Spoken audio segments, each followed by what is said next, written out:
Assalamu alaikum, ahlan wa sahlan wa marhaban bikum. Previously we learned the first three qualities of Arabic noun, al-jins, al-i'rab and al-adad.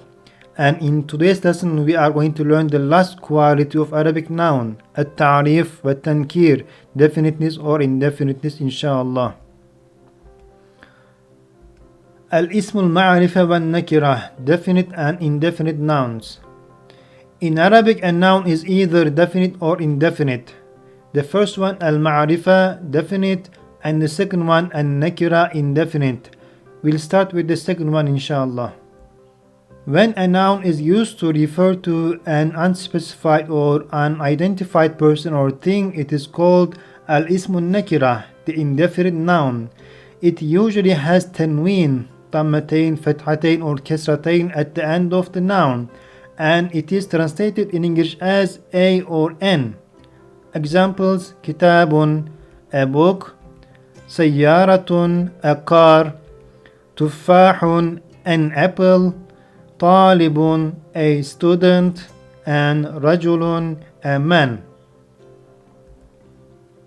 The next one, when a noun is used to refer to a specific person, place, or thing, it is called al-ismul ma'rifah, the definite noun.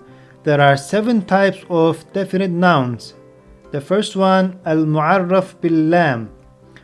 It is that noun which has definite article, adat al-ta'rif, alif-lam, at the beginning of a noun, and it is generally translated in English as the. Examples: kitabun, a book. We need to convert it to definite noun by adding alif-lam in the beginning. Al-kitabun, but it will be wrong to say with this way. Tanween and alif-lam can't be written in the same word. The correct one will be al-kitabu, one single dhamma at the end, no tanween and alif-lam in the same word. The book. Waladun, a boy. Al-waladu, the boy. Qalamun, a pen. Al-qalamu, the pen. The next type of definite noun is ad-damir, the personal pronoun.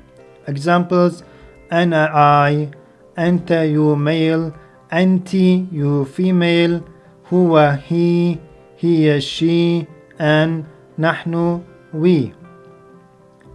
The third one is ismul ishara, the demonstrative pronoun. هذا, this for male; هذه, this for female; ذلك, that for male; and تلك, that for female. And the next one, ismul mawsul, the relative pronoun.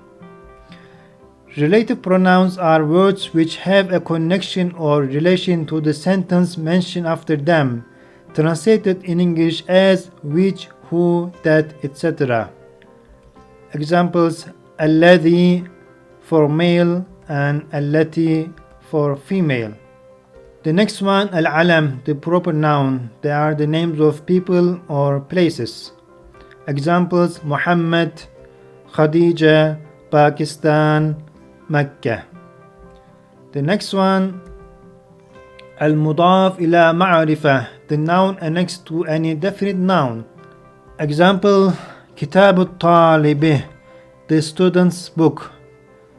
Kitabu normally is indefinite noun because it doesn't have alif-lam in the beginning, but because it is annexed to the definite noun, it's also considered as definite noun. Babul bayt, the door of the house. Sayyaratuka, your car. Qalamu Khalidin, Khalid's pen. And the next and last one is al-munada, the noun of the vocative. It refers to the noun that follows the vocative particle, harfun nida. Ya rajulu, O man. Ya is vocative particle, means O man, and the noun that comes after it is considered as definite noun. Ya Muhammadu, O Muhammad. And with this lesson we concluded all 4 qualities of Arabic nouns.